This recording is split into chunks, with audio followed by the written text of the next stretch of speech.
Hello students, welcome to education with difference. और आज का हमारा टॉपिक है पार्ट्स ऑफ स्पीच। तो पार्ट ऑफ स्पीच हमने पढ़ने हैं। मैंने इस लेक्चर में सारे के सारे पार्ट ऑफ स्पीच डिस्कस कर दिए हैं, जो कि टोटल 8 हैं। स्टार्ट करते हैं सबसे पहले हम नाउन से। What is noun? So noun is the name of person, place और एनीथिंग। किसी भी शख्स, जगह या किसी चीज़ का नाम होगा वो कहलाएगा नाउन। जैसे फॉर एग्जांपल मैं यहाँ पे एग्जांपल में डिस्कस कर रही हूँ, Hamdan is an intelligent boy. So Hamdan is an intelligent boy. यहाँ पे किसके बारे में बात की जा रही है? The boy named Hamdan. तो ये जो है Hamdan, he is an intelligent boy. तो नेम ऑफ अ पर्सन है, ये किसी का नाम है, इसलिए हम इसे कहेंगे नाउन। नेक्स्ट हमारे पास आ जाता है प्रोनाउन। प्रोनाउन में हम देखते हैं प्रोनाउन किसे कहते हैं। प्रोनाउन यूज होता है इंस्टेड ऑफ नाउन। किसी भी नाउन की जगह हम प्रोनाउन को यूज करते हैं। तो नाउन यहाँ पे था किसी का नाम था। जब उस नाम की जगह हम ही, शी वगैरह लगा देंगे, जैसे यहाँ पे मैंने ही लगाया हुआ है, तो जो ही या शी है वो कहलाएगा प्रोनाउन। प्रोनाउन से आप याद कर लें, नाउन का ही ये पार्ट है, लेकिन ये नाउन की जगह यूज होता है। किसी भी पैराग्राफ में, सेंटेंस में या किसी ऐसे किसी भी पैराग्राफ जब आप राइट करते हैं उसको, तो उसके अंदर पहले हम वर्ड यूज करते हैं, किसी का नाम, फिर आगे जाके हम यूज कर देते हैं ही। जैसे Aslam is a good student. Next line में हम उसका नाम दोबारा इस्तेमाल नहीं करेंगे, हम यूज करेंगे he gets up early in the morning, he speaks truth, he goes to school daily. तो इस तरह से हम ये नेक्स्ट जब लाइंस आगे यूज करेंगे पैराग्राफ में, उस नाउन की जगह हम उसका प्रोनाउन यूज कर देंगे। जैसे अगर हम इसी सेंटेंस की बात करें तो Hamdan is an intelligent boy, इधर मैंने नेम यूज किया है, लेकिन नीचे मैंने उसका प्रोनाउन यूज कर दिया, ही स्पीक्स ट्रुथ, वो सच बोलता है, तो यहाँ पे मैंने ही लगाया है। अगर मैं यहाँ दोबारा इसका नेम लगाऊं तो फिर वो नाउन होगा, लेकिन मैंने नाउन की जगह यहाँ पे प्रोनाउन लगाया, ही लगाया, तो इसलिए ये प्रोनाउन है। नेक्स्ट हमारे पास आ जाता है एडजेक्टिव। तो एडजेक्टिव क्या है?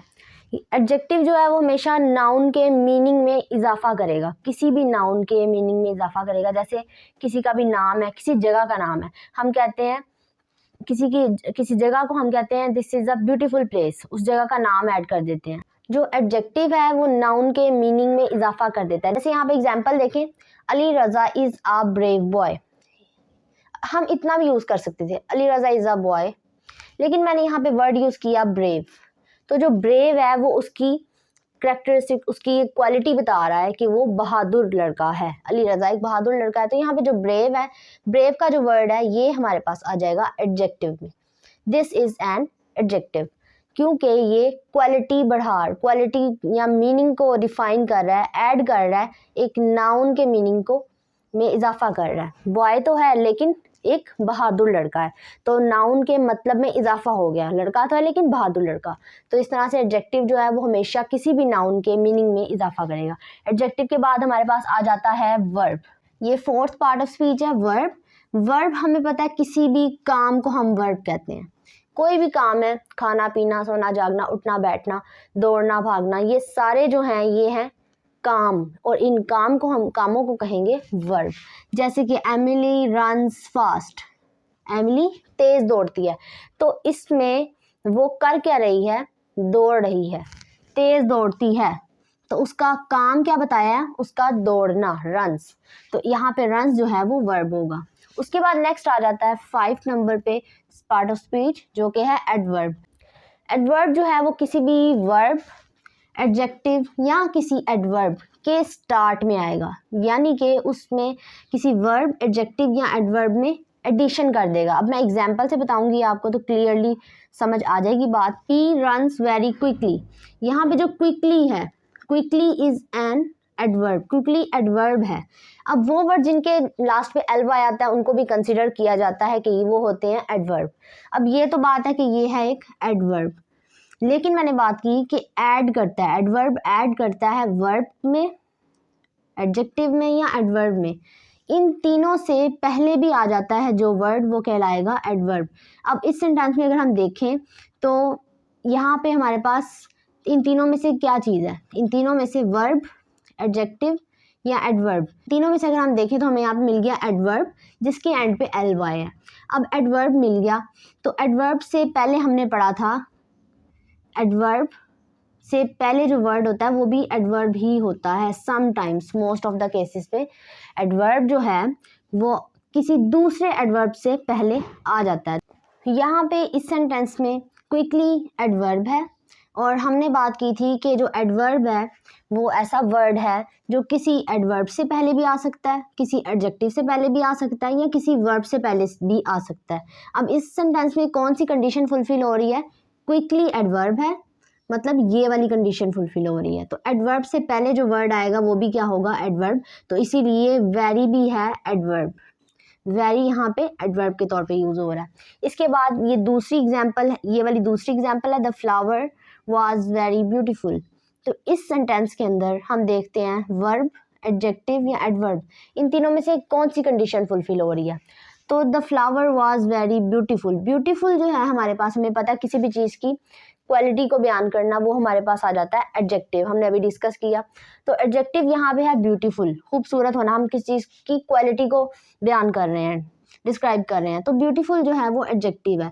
हमने पढ़ा कि एडवर्ब वर्ब से पहले भी आ सकता है, एडजेक्टिव से पहले भी आ सकता है और एडवर्ब से पहले भी आ सकता है। इस सेंटेंस के अंदर कौन सी कंडीशन फुलफिल हो रही है? एडजेक्टिव वाली, कि यहाँ पे एडजेक्टिव आ चुका है। अब एडजेक्टिव से पहले जो वर्ड होगा वो होगा एडवर्ब, इसीलिए वेरी यहाँ पे एडवर्ब है। ज़रूरी नहीं कि हर सेंटेंस में वेरी ही एडजेक्टिव हो, यहाँ पे तो सेंटेंस सेम थे, कुछ कंडीशन थी, इस वजह से वेरी जो है दोनों में सेम आ गया तो एडवर्ब के तौर पे यूज हुआ है। अदरवाइज एडजेक्टिव से पहले जो वर्ड आए किसी सेंटेंस में, एडवर्ब से पहले जो वर्ड आए, this is an adverb, this is an adjective.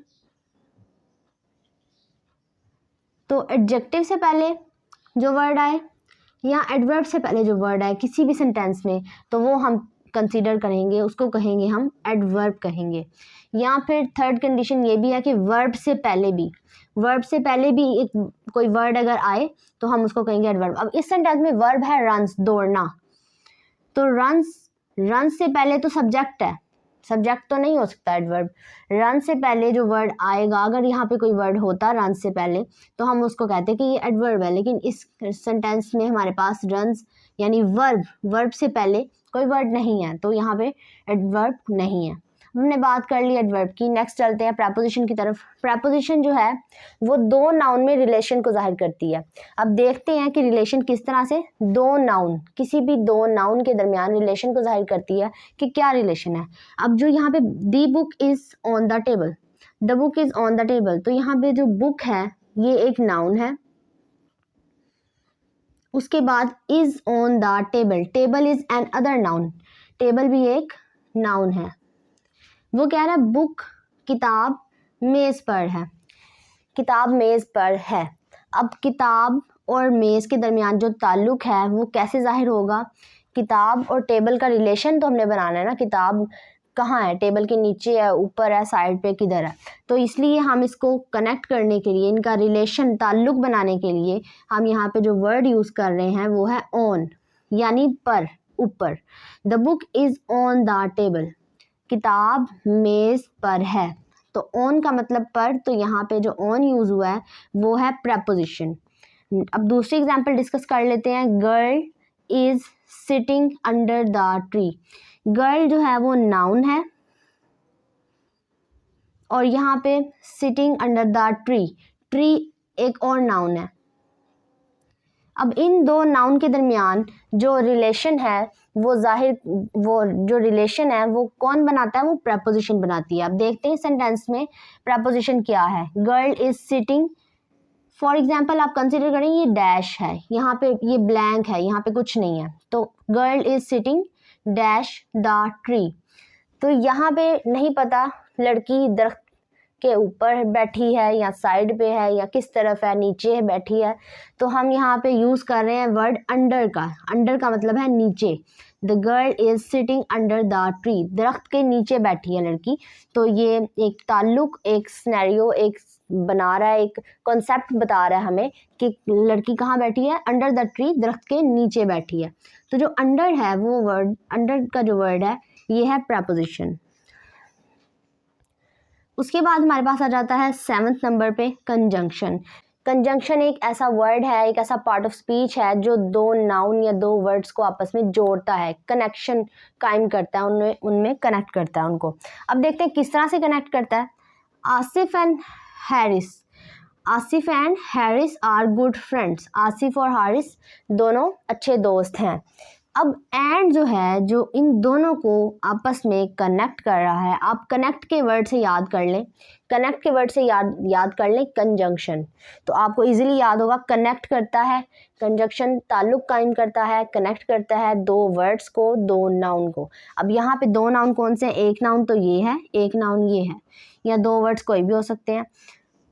Asif and Haris ये दो नाउन है, इनको ज्वाइन कौन कर रहा है? ज्वाइन, कि वो दोनों इकट्ठे, इस सेंटेंस में हमें समझ आ रही है वो दोनों इकट्ठे, उनका एक फ्रेंडशिप का एक बॉन्ड हमें इसमें इस सेंटेंस को पढ़ने के बाद हमें समझ आ रही है। तो आसिफ एंड हारिस जो है, एंड का वर्ड जो है वो इन दोनों को जोड़ रहा है, कनेक्ट कर रहा है, इसलिए एंड जो है वो कंजंक्शन है। उसके बाद 8th नंबर पे आ जाता है लास्ट पार्ट ऑफ स्पीच है, वो है इंटरजंक्शन। इंटरजेक्शन जो है वो सडन फीलिंग को जाहिर करता है। सडन फीलिंग मतलब खुशी का इजहार भी हो सकता है, अचानक खुशी का इजहार, गमी का इजहार। हुर्रा, जैसे हुर्रा का वर्ड जो है वो हैप्पीनेस के लिए यूज़ होता है, हुर्रा के बाद एक्सक्लेमेटरी मार्क है, तो ये जो हुर्रा या अलास गमी के लिए यूज़ होता है। ये दो वर्ड जहाँ पे आ जाए, इन वर्ड्स को हम कहते हैं इंटरजेक्शन, क्योंकि ये सडन फीलिंग, अचानक खुशी या गमी के इजहार को बताते हैं, जाहिर करते हैं, किसी भी सेंटेंस या जुमले के अंदर ये जाहिर करते हैं। हुर्रा टुमारो इज़ हॉलीडे, कल छुट्टी है, तो ये खुशी का इजहार है इसके अंदर कि कल छुट्टी है, तो हुर्रा का वर्ड यूज़ किया गया है जो कि एज अ इंटरजेक्शन है। तो ये थे all about part of speech. उम्मीद है कि आपको लेक्चर समझ आ गया होगा। अगर आपका इसमें कोई भी क्वेश्चन हो तो आप मुझसे कमेंट में ज़रूर पूछें। Thank you.